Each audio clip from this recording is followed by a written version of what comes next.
はい、皆さん、こんにちは。ジローです。本日も僕のポッドキャストを聞きに来てくださり、ありがとうございます。本日もよろしくお願いします。皆さん、お元気ですか？ごめん、ちょっと噛んじゃったんだけど、みんなお元気でしたか？僕はね、元気でした。久しぶりのポッドキャストだね。久しぶりですね、本当に。久しぶりなんで、カメラを置くこの位置が、ここで正しいのか、正しくないのか、ちょっと忘れてしまったんですけど、今日も元気にやっていきたいと思います。よろしくお願いします。はい。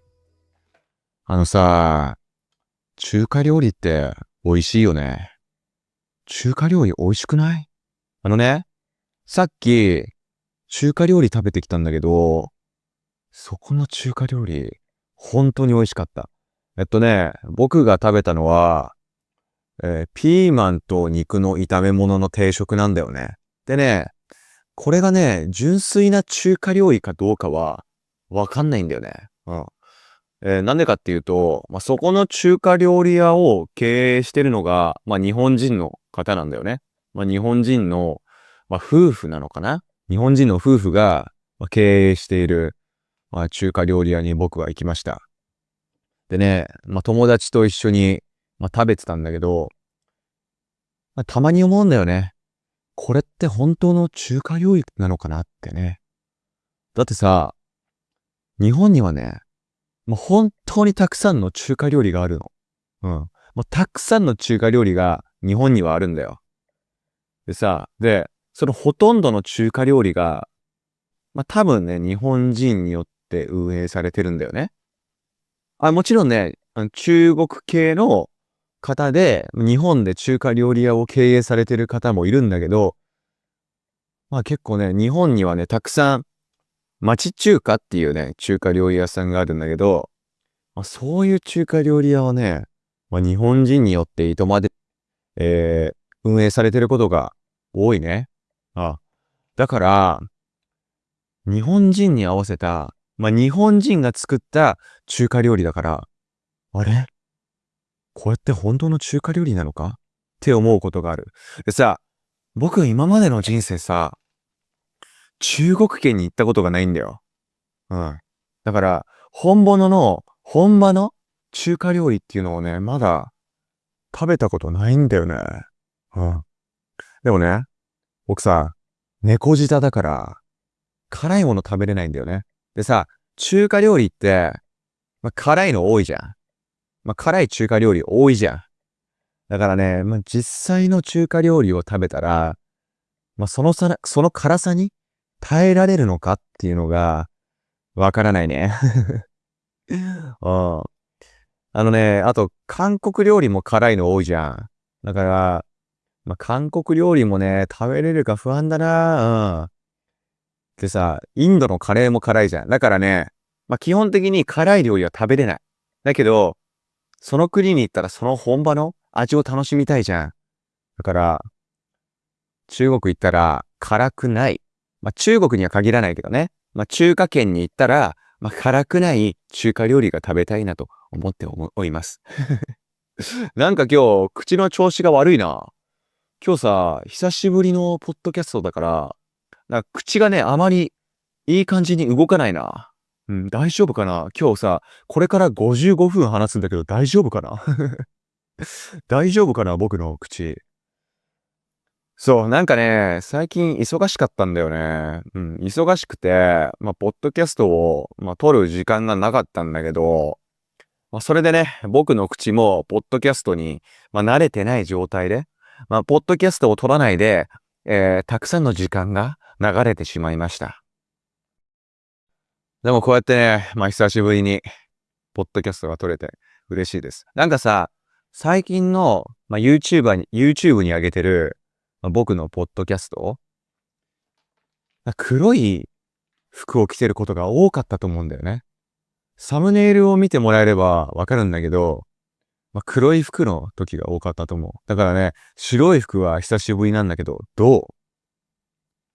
どう僕と白い服の着こなしはうまく着こなせてる？うん。まあね、僕は白い服で今日は頑張ります。まあ僕が持ってる服って大体白か黒なんですよ。まあ何回か前のポッドキャストでも話したんだけど、まあ、僕はね、物を増やすのが嫌だし、ね、柄のついた服を着るのはあまり好きじゃないんだよね。まあ基本的に僕はね、ファッションセンスがないんだよ。うん。まあファッションが苦手だから、もうね、わかりやすく、まあ、白色の服とか、黒色の服を着るしか僕の生きる道は残されてないんですね。うん。そう。それがね、僕が白とか黒の服ばっかり着る理由なんだよね。うん。あ、でさ、最近忙しかった理由の一つに、まあ、ライブ配信の準備をしてたっていうのもある。このチャンネルのライブ配信ね。今までさ、まあ、2本のライブ配信を投稿したんだけど、みんな見てくれた？どうせ見てないでしょ？どうせそこの君僕のライブ配信見てないんでしょ？でね、ライブ配信ってやっぱり難しいね。こうやってさ、録画してるポッドキャストって、何かさ、失敗しちゃったりしても、撮り直しできるじゃん。ね。だけどさ、ライブ配信って、撮り直しできないから難しいんだよね。いや、あれ本当に難しい。で、まあ一番最近のライブ配信では、まあ、僕はね、マインクラフトの生配信をしたんだよ。でさ、全然想定通りにいかなかったんだよね。見てくれた人ならわかると思うんだけど、あのね、まず最初に、マインクラフトが思うように動作しなかったの。だから、ちょっと焦っちゃって。やばい。生配信だからみんな見てるけどどうしようって、ちょっとパニックになっちゃったんだよね。で、しかもね、僕、今さ、あの、YouTube で画面を見ている人だったらわかると思うんだけど、わかりやすいように、まあ、字幕をね、えー画面の上部に出してるんですよ。はい。僕のチャンネルは、日本語学習者の方がたくさん見てるので、まあ、そんな人にもわかりやすいように日本語の字幕をね、画面の上部に出してるんですよ。で、まあ、その字幕がうまく表示されなくて、で、トラブルばっかりだったんだよね。そう。で、もう本当に焦っちゃって、で、終始焦ったまま2時間のライブ配信を終えました。でさ、まあ、結構ね、うまくいかなくて結構テンション下がったんだよね。うん。かなりテンションが下がった。そのマインクラフトのライブ配信をやる前にもう何回もテストしたんだよ。うん。あの、みんなに公開しないようにして、生配信を実際にやってみたりとかして、よし、ちゃんとできるっていう状態になってから、みんなの前でね、ちゃんとライブ配信を公開したんだけど、それでもね、トラブルが起きてしまいました。はい。楽しみにしてくださった皆さん、申し訳ございません。はい。だからね、すごいテンション下がったんだけど、まあね、頑張ってたくさん準備した結果で、たくさん準備したから、まあ正直ね、まあトラブルが起きたけど、まあしょうがないかなって思ってる。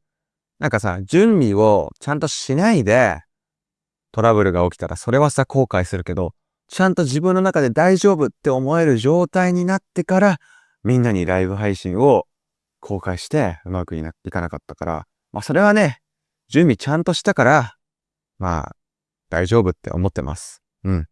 自分はね、悪くないかなって思ってます。ただね、日本にはね、3度目の正直っていう、まあそういうことわざがあるんですよ。だからね、3回目のライブ配信は、絶対にね、失敗したくないね。うん。もう絶対に失敗したくない。うん。だからね、まあ皆さん多分ね、いつか3回目のライブ配信やると思うんですけど、まあ、絶対に失敗させないんで、期待してください。はい。いや、人生はね、失敗と成功の連続ですからね。なんか今日さ、久しぶりのポッドキャストだからわかんないけど、喉乾く。ちょっと水飲みますね。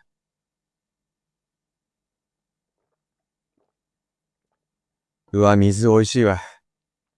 結局さ、水が一番美味しくない？世の中にはさ、たくさん飲み物あるじゃん。水でしょ？お茶でしょ？コーラでしょ？ミルクティーでしょ？いろいろあるじゃん。でもやっぱりね、水が結局一番美味しい。国によると思うし、このポッドキャストを聞いてくださっているあなたが、どこの出身、どこの国の方かはわからないんですけど、日本って水道水が飲めるんですよ。で、こういう国結構多いと思うんだけど、日本もそういう水道水が飲める国の一つです。だからさ、蛇口をひねれば飲める水が出てくる状態なんだよね。で、いつでも簡単に手軽に水が飲めるこの環境最高だわ。うん。この環境最高。うん。全世界そうなるべきだね。うん。水が一番美味しいです。結局一番水が美味しいよね。昔はさ、多分水しか飲んでこなかったわけじゃん。人間って。それこそお茶が発明される前とか、コーラが発明される前、牛乳が発明される前。牛乳って発明されるものじゃないか。まあいいや、その話は置いときます。結局さ、古くから人間って水を飲んできたわけでしょ。だからね、水が一番美味しいよ。今何を話してるんだろうね。でさ、何の話してたんだっけ？そう。人生は、失敗と成功の連続っていう話をしてたね。で、僕、最近ライブ配信をやるようになったんですけど、初めの方ってさ、何もかもがうまくいかないよね。今はね、チャンネル登録者数が、5万人になって、結構ね、たくさんの方が、僕のチャンネルの動画とか、ポッドキャストを聞いてくれるようになったんだけど、もっとチャンネル登録者数が少ない時って、いろいろ試しても、再生数が増えなかったんだよ。うん。で、僕の心の中では、僕の日本語学習コンテンツ、こんなに便利で、こんなに面白いのに、なんで誰も見てくれないんだろうって思ってたんだよね。でもね、そういうのって大抵間違いなんだよね。自分がこの日本語コンテンツ面白いって思ってても、実際に自分以外の人がそれを見ても、大して面白くないっていうことってたくさんあるんだよね。そう。それがわからなくてね、いろいろ、苦労しましたよ。うん。今もね、苦労してるんですけど、でさ、ライブ配信っていう新しい領域を自分が始めてみて、全然うまくいかないね。もう全然うまくいかないんだよね。もうどうやったらうまくなる？うん。だからね、僕は今、もがき苦しんでますね。でもね、こうやって楽しく、動画をね、作れているので、本当に贅沢な悩みなんだよね。うん。僕のね、普段の生活にはね、もっと大きな悩みありますから。はい。でもね、あんまり自分の中でね、なんだろうな、僕の性格って、あまりネガティブじゃないんですよ。だからね、いろいろ悩みはあるんですけど、あまりね、落ち込まないタイプですね。最近はね、こうやって YouTube に動画を上げると、もう本当に心優しい皆さんのコメントを読むことができるんで、新しい友達ができてる感覚なんだよ。わかるかなこれ。やっぱりさ、僕って、日本に住んでてね。周りの友達は日本人ばかりなんだよね。だからね、コメント欄で、世界各国からの書き込みを見るのが超楽しい。マジで楽しいんだよね。だからね、これからも皆さんコメント書いてください。YouTube を開いて、自分の動画についてるコメントを見るの本当に楽しい。しかもさ、日本語だけじゃないんだよね。コメントが。もう世界各国から様々な言語のコメントが来てるから、あれを見るのが本当に楽しい。やっぱりさ、友達ってたくさんいた方がいいよね。ね。無理にたくさん友達を増やす必要はないんだけど、やっぱりね、自分にない価値観とか、自分が知らない世界を知っている人と話すのって本当に楽しい。うん。だからね、みんなのコメントを見るためにも、有益な日本語学習コンテンツをこれからも出していくから、皆さん、期待しててくださいね。はい。うん。みんなね、本当にいつもありがとうね。ライブ配信もね、見に来てくれた方、ありがとうございます。はい。でさ、今日さ、何話そうかなって思ってたんだよね。さっきまで話してたことは、今日話すトピックじゃないです。はい。今日のポッドキャストの、前段でした、さっきのは。今日さ、何についてポッドキャスト話そうかなと思ってたんだよ。で、久しぶりのポッドキャストなんだけど、みんなとね、生活の中で結構共感できるような、そんな話がしたいなと思ってて、今日選んだテーマはですね、スーパーマーケットです。皆さん、スーパーマーケットって知ってますか？え、スーパーマーケットのこと知らないよっていう人いる？そんな人いる？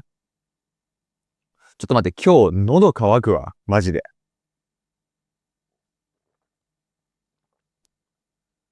水美味しい。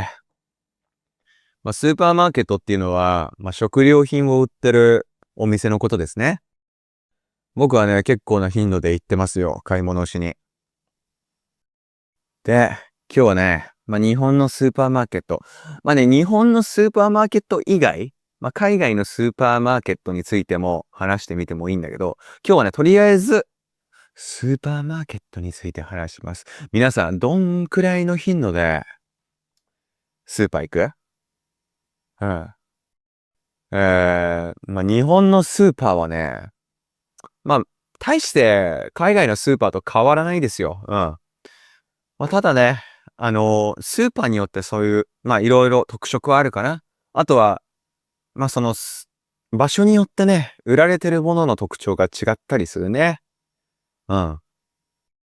で、日本のスーパーはね、海外のスーパーと同じで、まずね、入り口を入ると、買い物カゴをね、取るところがあるんだよ。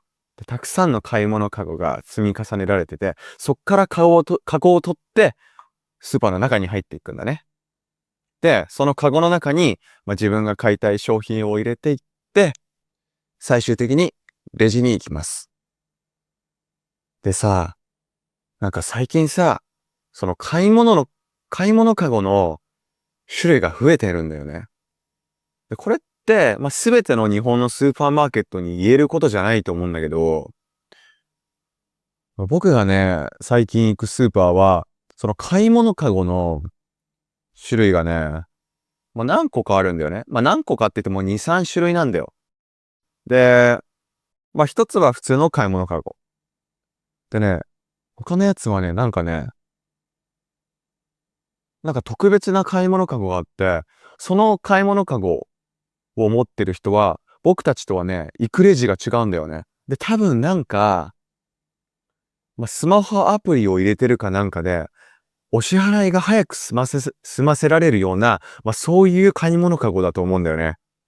ただね、僕そこに興味はないので、どんな買い物カゴかは知らないんだけど、とにかく、最近は買い物カゴの種類がね、2種類以上ある。だからね、最初僕、今住んでる場所に引っ越してきた時に、なんだこの買い物カゴはって思ったんだよね。で、間違えて、僕が持つべきじゃない買い物カゴを持ってしまったこともあるんだよ。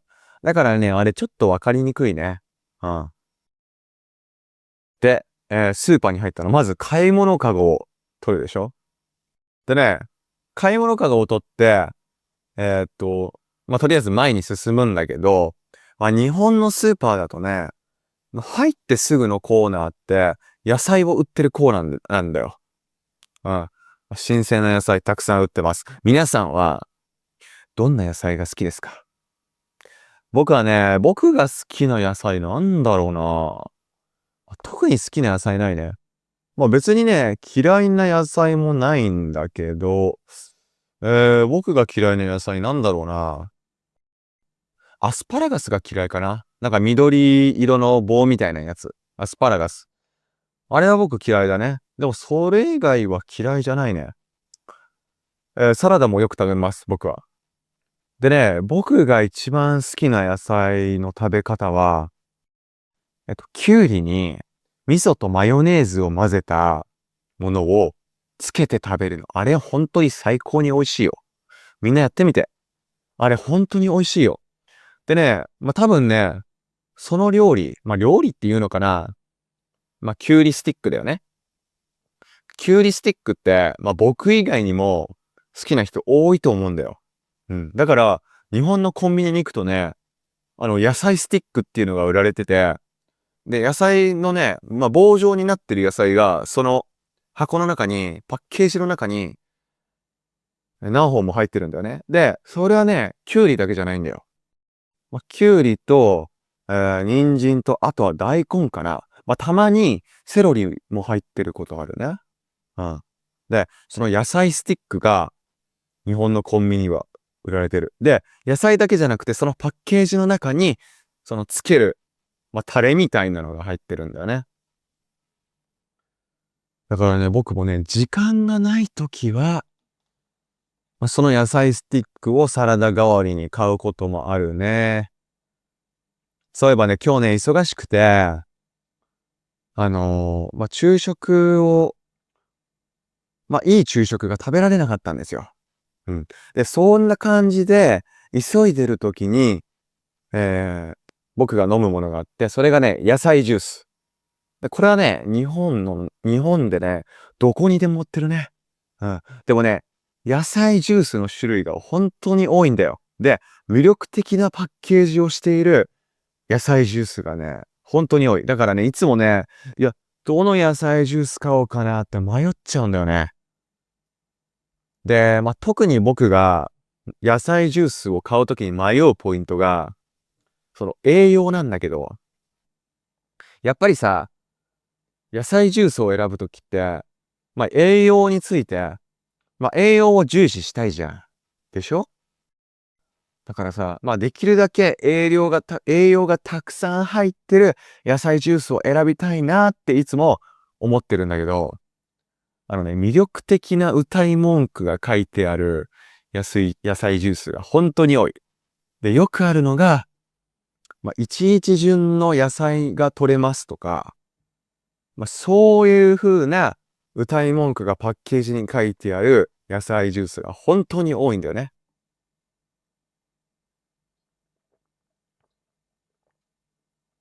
で、まあ、僕としてはね、一番栄養が入ってる野菜ジュースが飲みたいって思うじゃん。だからね、迷っちゃうんだよね、いつも。で、今日買った野菜ジュースは、なんかね、初めて買った野菜ジュースだったな。でもね、そこにもね、1日分の栄養が取れるって書いてありました。はい。まあね、野菜ジュース業界もね、まあ競争激しいと思うので、まあそういう謳い文句をね、まあ工夫しなきゃいけないのはわかると思うんだけど、まあ各社ね、なんていうのだろうな、そういう謳い文句とか、訴求っていうのがね、すごい似てるからね、迷っちゃうな。だからね、皆さん、個性を出してほしいなって思いますね。うん。もうちょっとね、独特なタイトルを野菜ジュースのパッケージに書いてほしいなって思うんだけど、やっぱり、一日分の野菜が取れるとかっていう謳い文句をパッケージに書くと、売れるんだよね。うん。まあ、それだったらしょうがないですね。まあ、日本は資本主義社会ですからね。はい。で、えー、まあ、なんで野菜ジュースの話してたんだっけ？だからそうだよね、スーパーの話をしてたんだよ。そう。で、僕が好きな、まあ、野菜は、まあ、特にないんだけど、まあ、きゅうりを、まあ、味噌とマヨネーズにつけて食べるのが大好き。でね、まあ、野菜コーナーを抜けていくと、大体ね、お肉とか、魚とかが売ってるコーナーだね。で、僕はね、魚コーナーでね、魚を買うことはあまりないんだよな。なんでなんだろうな。うん。僕ね、実はあまり自炊しないんですよ。最近は、自炊するって言っても、肉を買ってきて、それを茹でたりしかしないんですよ。あとはもうすでに出来上がってる料理をスーパーで買ってきて食べるとか、そういうことばかりしてるんですよね。うん、だからね、魚は買わないね。でさ、例えば、焼き魚をしようと思っても、焼き魚を作るために、魚を焼く時間って結構かかるじゃん。で、あとね、僕って、焼き魚より生の魚の方が好きなんだよね。うん。もう生の魚大好き。だからね、本当に日本人として生まれてきてよかったなーって思ってるんだけど、もう回転寿司に行くのも大好きだし、あとはね、日本の、地方都市って、絶対に海鮮丼があるんだよね。日本ってさ、海に囲まれた島国だから、もう日本の各地に美味しい海鮮料理があるんだよ。だからね、もう日本のどこに行っても、海鮮、生の美味しい魚は食べ放題。うん、だから生の魚好きなんですけど、なんでだろうね。日本のスーパーで、魚を買うことはあまりないね。刺身とか買うんだったら別なんだけど、結構ね、自分でさばかなきゃいけないことが多いんだよね。そう。で、僕さ、包丁の使い方とか結構ままならないからさ、自分で包丁を使って、魚をさばくっていうのがね、結構、億劫だなっていう風に考えちゃうんだよね。でもね、日本のスーパーって、頼めば、そこで働いてる人がお魚をさばいてくれるんですよ。うん。すごい便利でしょ？でもさ、やっぱり、僕で恥ずかしがり屋だから、例えば、スーパーに入って魚コーナーで、すいません、この魚さばいてくださいとか、あまりね、お願いできるタイプじゃないんだよね。うん。だから、僕はね、今まで多分ね、一回もこのお魚をさばいてくださいって、スーパーで頼んだことないかもしれない。今思い返すと、僕のお母さんとかお父さんとかも、そういう風に頼んでないかもしれないね、あまり。でもね、やっぱり僕のおじいちゃんとか、もうちょっとね、年齢が上の世代だと、スーパーで働いてる人に、この魚をさばいてくださいってお願いしてるね。うん。で、僕のおじいちゃんもね、結構そういう風なことをしてたのを僕は覚えてる。うん。そう。だからね、鮮魚コーナーって、本当にたくさん新鮮なお魚があるし、で、頼めば魚もさばいてくれるからね。日本に来たらぜひ見てほしいんだけど、僕ね、日本の鮮魚コーナーで独特だなって思うのが、これ別の国でもそうかもしれないんだけど、魚の種類がね、本当に多いんだよね。で、僕昔、ヨーロッパに住んでたんだけど、その時と比べてね、売ってる魚の種類が全然違う。うん。だからね、楽しいね、見てて。本当に、一つ一つ売られてる魚の、なんだろうな、色が違うから、それを見るのが楽しい。うん。で、鮮魚コーナーを抜けると、お肉コーナーがある。うん。豚肉、鶏肉、牛肉ですね。そこら辺が中心で売られてますよ。うん。で、宗教的にも、日本人で、鶏肉とか豚肉とか牛肉とか食べれないっていう人って、割合的にはね、そんなに多くないから、もう本当にたくさんの種類が売られてる。うん。で、えっと、僕はね、そうやって肉のコーナー、お肉コーナーで、買う、肉はね、もっぱら鶏肉だね。うん。なんで鶏肉なんだろうね。でもなんかね、僕の中で鶏肉って、筋肉をつけるのにすごいいいっていうイメージがあるんだよね。うん。勘違いなのかわからないんだけど、うん。豚肉とか牛肉よりも鶏肉の方が、筋肉に向いてるな。筋肉を、つけるのに適してるなって思うんだよね。うん。鶏の胸肉とか、鶏のもも肉とかっていうのは、本当にね、タンパク質たくさん含んでて、筋肉にいいっていう話をよく聞く。うん。で、筋トレ頑張ってる人って、鶏の胸肉をたくさん食べてるイメージがあるな。でね、僕はね、それほどマッチョではないんだけど、一応、筋トレ頑張ってるんですよ。うん。すごい重い重量を上げるっていうわけじゃないんだけど、筋トレを結構な頻度でしてる。うん。ジムにも行ってるよ。で、だからね、やっぱり筋肉は大事にしたいなと思って鶏肉をね、食べることが多い。うん。で、そういうお肉コーナーで、鶏肉を買ったら、食べ方としてはね、茹でるのが基本かな。うん。茹でるときに、多少塩とか入れて、鶏肉を茹でますね。で、その後は、茹でたらマヨネーズとかと一緒に食べますね。はい。で、そうだな、鶏肉ってさ、やっぱり食中毒が怖いじゃん。ね。あのーこれほんとか嘘かわかんないんだけど、日本人がよく言うのは、牛肉は生で食べても大丈夫なんだけど、鶏肉とか豚肉はちゃんと熱してから食べないとダメですよってよく言われるんだよね。うん。だからね、食中毒本当に怖いから、鶏肉はね、ちゃんと中まで火が通るように気を使いながら茹でてる。でさ、最近僕、ハマってる YouTube 動画があるんだよね。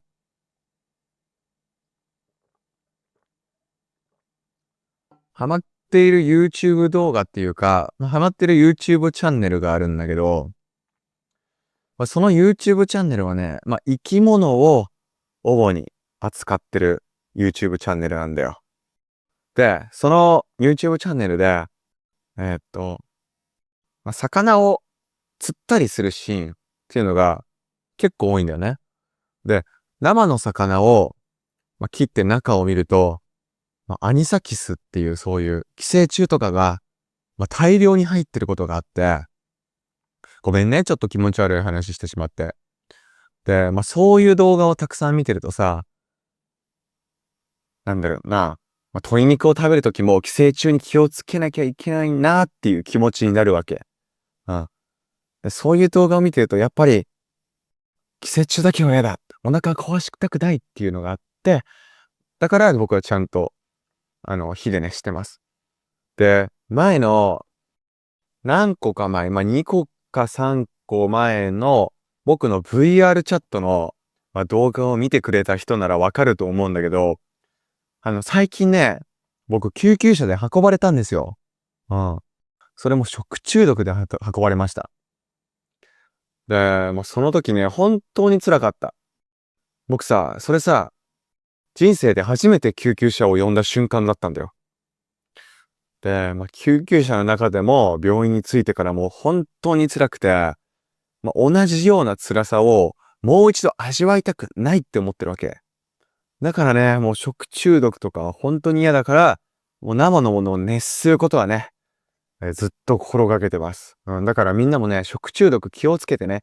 生の肉はね、ちゃんと熱して食べないと、お腹壊すからね。うん。で、そういう、お肉が売られているコーナーを抜けると、よくあるのがお惣菜コーナーで、お惣菜コーナーって何かっていうと、もうすでに作られた料理が売られているところなんだよね。で、僕は最近はスーパーで買い物するときは、そこでばかり商品を買ってるね。商品を選んでるね。でさ、スーパーで売られてる料理って本当に美味しいんだよ。で、僕さ、あまり料理得意じゃないから、僕が作る料理なんかよりも、もう断然美味しい料理がスーパーで売られてるんだよ。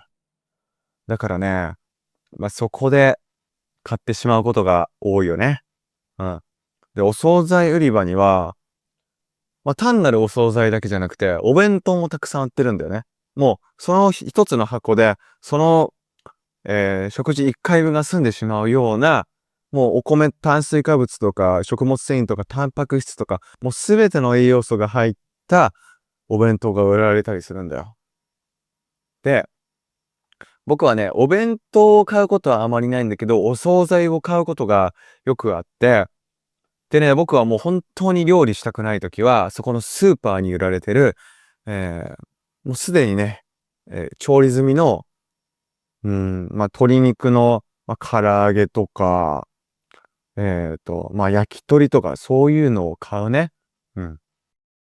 でね、結構な確率で売られてるのが、結構な確率で、そこのお惣菜コーナーで売られてるのが、枝豆。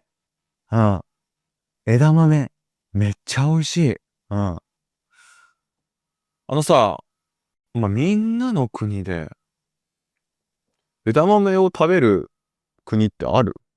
うん。日本ではね、あの、大豆をね、納豆とかで食べることが多いんだけど、あの、豆がまだ緑色の状態でも、日本人はね、たくさん食べるんだよね。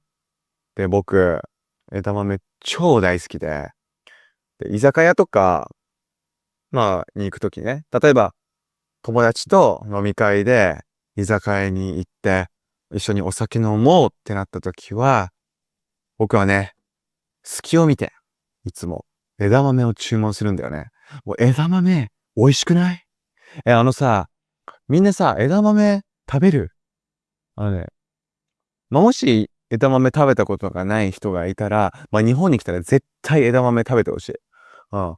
病みつきになるんだよね。なんかね、僕が子供の頃は、僕のおばあちゃんがね、定期的に枝豆を家に送ってきてくれたんだよ。でね、もう本当に大量の枝豆を僕の家に送ってくるんだけど、その枝豆をね、食べるのがね、本当に幸せだった。うん。で、枝豆って一つの房にね、二つか三つ豆が入ってるんだけど、一回で何個ぐらい食べてたかな？うん。多分ね、30個ぐらいは食べてたと思う。それくらい枝豆大好き。うん。で、なぜかね、そう。そのお惣菜コーナーに売られてる枝豆は、すでに茹で上がってる状態の枝豆。うん。だから、そのまま食べることができるんだよね。だからね、そこの、まあ、お惣菜コーナーの枝豆を僕は食べることが多い。でさ、そういうお惣菜コーナーって、夜遅くになると、そう、割引のシールが貼られてることが結構あるんだよね。やっぱりさ、そういうお惣菜とかって、うん、消費期限が短いんだよね。だから、スーパーとしても、その日中に陳列されてるものはすべて売り切らないといけないんだよ。うん。だから、夜遅くになって、閉店の時間が迫ってくると、スーパーはね、割引のシールを、そのお惣菜に一つ一つに貼ってくんだよね。で、その割引のシールに、例えば、半額とか、20%オフとか、30%オフとか、そういう感じで書いてあるんだよ。うん。で、夜のね、サラリーマンの方々が、家に帰るようなタイミングに、そういうのが多いんだけど、そういう時はね、そのお惣菜コーナーが、あの、すごい人気になるんだよね。そう。みんなね、安いもの大好きだから、もう、たくさんの人でそのお惣菜コーナーがごった返すんだけど、で、僕もね、そんな割引商品が大好きな人間のうちの一人なんだよ。うん。なんかさ、30% オフとか、20% オフとか、そういう割引率が書いてあると、なんかさ、買いたくなるじゃん。買いたくなるじゃん。うん。だからね、僕はね、そういう割引のシールが貼ってある商品ばっかり目がいって、で、結局買うのもそういう割引シールがついた商品だね。なんでなんだろうね。やっぱ人間って面白いよね。たとえ、その商品がね、割り引かれた後に、たとえそんなに安くなかったとしても、割引されてると買っちゃうんだよね。あれなんだろうね。でもさ、それと同じ状況ってさ、アマゾンとかでのネットショッピングでも起きない？アマゾンとかで売られてる商品ってさ、何円割引ですとかっていう風に書かれてること多いじゃん。でさ、あれさ、結構さ、いつ見ても割引状態じゃん。その、定価で売ってるのはいつなのかっていうのをね、疑ってしまうくらい割引されてる商品が多いじゃん。だからね、買いたくなるんだけど、あれはちょっとずるいなって思うね。だってさ、商品によってもさ、もう常に割引の状態のものがあるじゃん。それって割引なのかなって思う時はあるよね。もう、割引かれてる、その状態の値段が定価なんじゃないかなって思っちゃうこともあるよね。うん。だからね、僕は、割引率が書いてあるような、そういう商品は好きなんだけど、たまにね、これ本当に割引されてる値段なのかなって、そういう風に疑っちゃう時もあるよね。うん。で、お惣菜コーナーはね、本当にいろんなものが売られてるんだよね。さっき話したみたいに、お弁当が売られてるでしょ？で、あとは、唐揚げとか枝豆も売られてるでしょ？で、あとはね、たこ焼きが売られてたりとか、ピザが売られてたりとか、焼きそばが売られてたりとかするから、もうね、本当に最高だよ、あの場所は。あの場所はね、本当に最高。うん。でもね、やっぱり食にうるさい人とかは、スーパーで買うものよりも、自分で作った方が美味しいよっていう人もいるんだけど、僕の場合は、僕のね、料理スキルがあまりないんだよ。うん。僕自身が、料理あまり得意じゃないから、そう、スーパーで売られてるお惣菜っていうのは本当に魅力的に見えるし、美味しそうに見えるね。うん。そう。だから、お惣菜コーナーに来たらね、本当にいろんな種類があるので、皆さん、見てみてはいかがでしょうか。はい。で、お惣菜コーナーを抜けるとね、あとはね、牛乳とか、ヨーグルトとか、チーズとか、そういう、乳製品が売ってるエリアに来るね。うん。で、ヨーグルトの種類もたくさんあるんだけど、僕はね、牛乳は買うことあるし、牛乳大好きなんだけど、あとはね、たまにヨーグルトを買うっていう感じかな。あまりそのコーナーに長居することはない。うん。でね、そのスーパー、日本のスーパーの、ね、真ん中の方にあるのが、みんな大好き。お菓子コーナーですね。はい。皆さんお菓子大好きですか？はい。僕はね、お菓子大好きなんだけど、そんな頻繁に、買うことはないね。うん。で、お菓子コーナーについて話すと、僕が思い出すのは、幼少期の記憶だよね。うん。やっぱりさ、子供ってお菓子大好きじゃん。うん。だからね、お菓子コーナーにたくさん行ってたのを覚えてるね。あの、昔さ、子供の頃、スーパーに買い物に行くときって、大体、家族と一緒に行くじゃん。で、だけどやっぱりさ、お菓子コーナーを1秒でも長く眺めてたいなって思うことが多かったんだよ。だから、僕のお母さんとか、お父さんが、野菜とか、お肉とかを、選んでる時に、僕はね、一人で、お菓子コーナーにいることが多かったんだよね。うん。でね、何円だったかな、確か、100円だったかな。ちょっとね、多分100円なんだけど、あの、正確な数字は忘れちゃったんだけど、多分100円。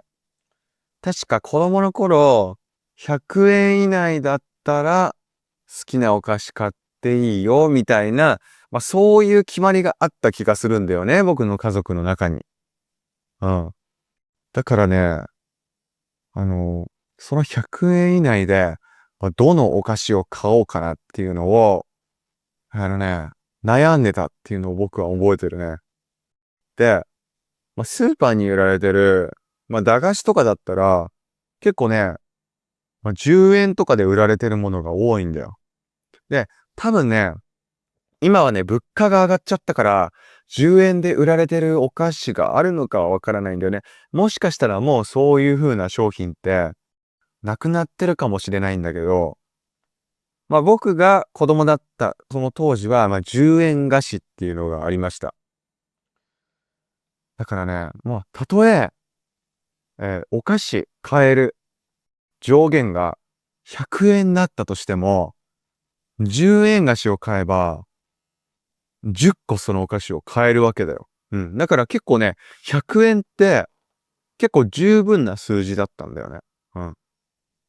で、10円とかそうやって安いお菓子ってさ、たくさんあるから、僕はね、お菓子コーナーに居座って、どの商品がいいかな、どのお菓子がいいかなって迷ってたのを覚えてるね。うん。ただ、僕がね、日常生活で、子供の頃、食べてたお菓子っていうのは、僕が食べてたお菓子だけっていうわけでは、僕が選んだお菓子だけっていうわけではないんだよね。もちろん、僕のお母さんとかお父さんが食べたくて買ったお菓子もあるから、そういうお菓子をね、食べましたね。はい。はい。今ね、思い出したんだけど、僕が住んでた家、僕の実家にはね、お菓子ボックスっていうものがあったんだよ。うん。お菓子ボックスっていうものがありました。でね、えー、台所の、キッチン、コンロとか冷蔵庫とかがあるスペースのちょうど後ろに、食器棚があって、その食器棚の下の段を開けるとそのお菓子ボックスが入ってたんだよね。で、そのお菓子ボックスにその家中のお菓子が詰め込まれてたんだよ。だからね、僕は、えー小学校に通ってた時とか、中学校に通ってた時は、学校から帰ってきて、まず、そのお菓子コーナーに行って、お菓子を選んで、そう、お菓子をね、2、3個選んで、ソファに座って、テレビを見るっていうのが、それがね、至福のひとときだったよね。うん。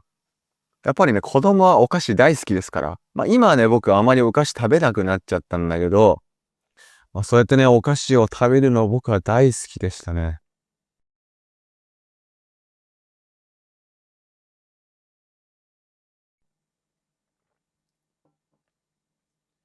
そう。で、みんなはさ、例えばさ、友達の家に行って、友達と一緒にゲームをするとかってなった時に、どんなお菓子を食べるのが一般的？僕の世代の日本人はね、友達の家に行ったら必ずポテトチップスがあったね。うん。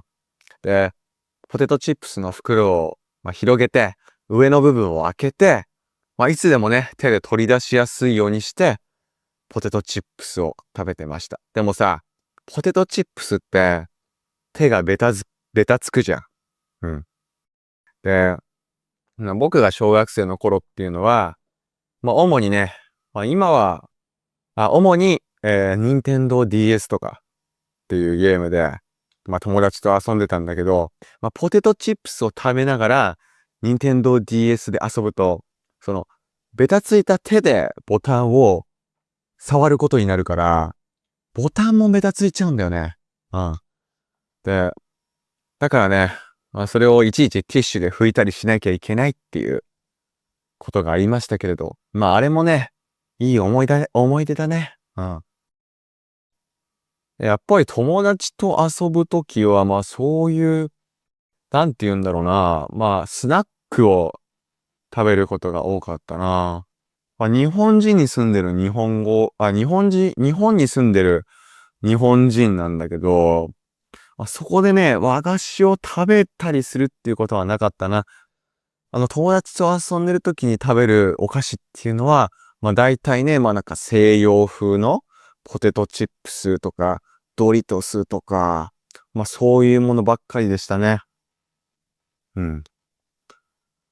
で、今ね、お菓子コーナーについて話してたんだけど、あとはね、他にどんなコーナーがあるかっていうと、他にもね、たくさんあるんだけど、日本で、結構大きめのコーナーになってるのが調味料のコーナーかな。うん、日本にはね、調味料たくさんありますからね。うん。もちろん多分、インドのスーパーマーケットとかと比べると、調味料の数は少ないかなって思うんだけど、だってさ、インドって、インドの方って多分毎日カレーをお食べになられると思うんですけど、スパイスの種類がたくさんあるよね。うん。昔僕がヨーロッパに留学してた時に、同じエリアにね、インド人の方も住んでたんですよ。で、毎日本当にカレー食べてたんですけど、その方。なんかね、大量にスパイスを持ってたのを覚えてる。なんかね、あの、キッチンの上にその人の、調味料とかをしまうスペースがあって、そこをね、開くとね、もう大量にスパイスが入ってた。で、ヨーロッパってさ、多分インドの現地と比べたら、調味料とかスパイスの数少ないじゃん。うん。で、僕もね、どっからこんなにたくさんのスパイス買ってきたんだろうって毎回思ってたんだけど、多分、なんだろうね。インド人向けのストアとかがあったのかな。多分そこで買ってたかなと思うんだけど。そう。で、だからね、インドほど調味料の数は多くないとは思うんだけど、日本にはね、日本の調味料のコーナーはすごい巨大。うん。なんでかっていうと、日本にもたくさんの調味料があるから。うん。まず醤油でしょ、お酒でしょ、味噌でしょ、塩でしょ、胡椒でしょっていう風に、調味料の数が多いんだよね。で、醤油に関しては、その醤油の中で本当にたくさんの種類がある。うん。だからね、調味料のコーナーっていうのはすごい広いんだけれど、やっぱりね、僕は料理あんまり得意じゃないから、特に醤油を買うときもね、こだわりがないんだよ。うん。だから、一般的なすごいオーソドックスな醤油を僕は買ってるね。うん。はい。で、一通り今ね、スーパーの、コーナーについては話したかなと思うんだけど、そういう風にいろんなコーナーで、商品を選んで、買い物かごに入れて、最後に向かうのが、レジだよね。で、これはね、世界的な流れだと思うんだけど、あのね、やっぱ無人レジの割合が本当に増えたね、最近。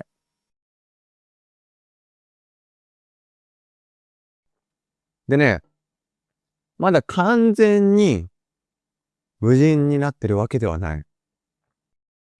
うん。まだね、有人のレジはあるんだけど、その割合が減ったね、完全に。うん。無人のレジがあって、そこでね、店員じゃなくて、お客さんが自分でバーコードを機械に読み込ませて、商品を買ってるね。で、これはスーパーマーケットに限ったことじゃないよね。例えばさ、ユニクロとかに行くと、ユニクロだとも友人のレジはないね。うん。全部セルフレジになってるけど。でもさ、最近、すごい興味深いニュースを見つけたんだよね。あの、世界的な流れとしては、無人化を進めてきましょうってなってるじゃん。で、イギリスだっけな、フィンランドだっけな、どこかの国で、あの、ちょっとね、これ、ちょっと国は断定しないでおく。だけど、何かの調査で分かったことらしいんだけど、無人レジを設置することによって、の、売り上げが下がることもあるらしいんだよ。これ面白くない？なんかさ、あの、レジが無人になると、その分お会計もスムーズになるから、店の売り上げも上がるんじゃないかって思うじゃん。それがね、そうじゃないらしいんだよね。まず、理由の一つ目が、その、機械の操作が難しくて、うまく商品のバーコードをスキャンできてないのに、えーその商品を持って店を出ちゃう人がいるらしいんだよ。うん。実質万引きと変わらないことなんだけど、だからね、ちゃんと料金が支払われないまま、スーパーから出て行ってしまう商品があるらしい。うん。これが、無人レジを増やして、スーパーの売り上げが減った要因の一つ目。で、二つ目なんだけど、これは、えー商品を自分でスキャンしたりするのが、めんどくさいから、その消費者が商品を買う数が減ってるらしいんだよ。確かに友人のレジだと、バーコードのスキャンとかをその店員さんに全部任せられるから、便利だなとは思うんだけど、便利だよね。だけど自分でやるってなると、確かにめんどくさいよね。自分で手を動かさなきゃいけないし、しかもさ、なんかたまにさ、バーコードの位置がさ、よくわからない商品あるじゃん。あれこのバーコードどれだろうってなるときあるよ。こ、この商品バーコードどこについてるんだろうってなるときあるよね。でさ、前僕、卵を買ったときに、あの、全然バーコードが見つかんなくて、もう本当に下から覗いてみたり、卵を回転させてみたりとかして、いろいろ試してたんだよね。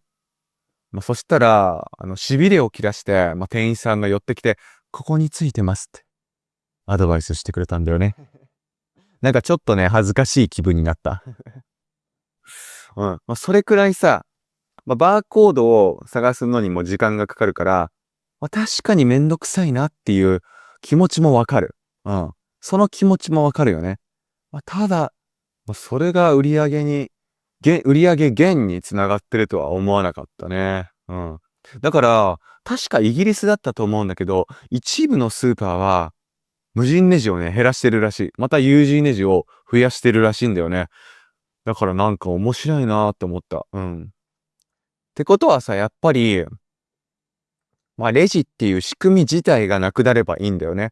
一番便利だと思われるのは、やっぱり商品を取って、そのまま店を出ると、自動で決済がされたりとかすると、本当に便利だよね。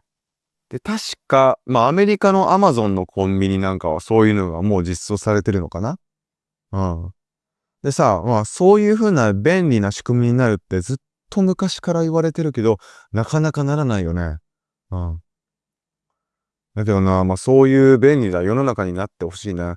で、商品をさ、取って、そのまま店を出て、自動的に決済される仕組みが作れるとしたら、万引きもなくなるじゃん。うん。そう。万引きもなくなるからすごいいいなと思うんだけど、いつになったらそういう便利な世の中になるんだろうね。うん。意外と未来って来るようで来ないよね。うん。僕がさ、5歳ぐらいの時はさ、例えば2025年になったら、えーっと、なんていうの日本語を学ぶ必要がなくなりますとか。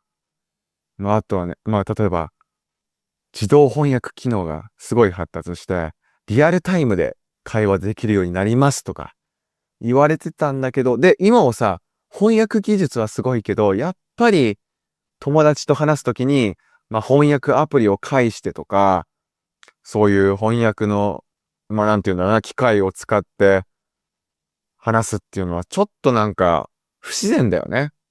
うん。だからね、意外と未来ってやってくるの遅いなと思ってます。うん。はい。そんな僕でした。やべえ、今日なんかさ、久しぶりのポッドキャストだから、なんかすごいずっとテンションが高い状態で話しちゃった。どうみんな寝れたみんな寝れたかはわかんないけど、とりあえずね、時間になったので、これで終わろうと思います。はい。皆さん、次回のポッドキャストを楽しみにしていてください。また次回のポッドキャストでお会いしましょう。それじゃあ、バイバーイ。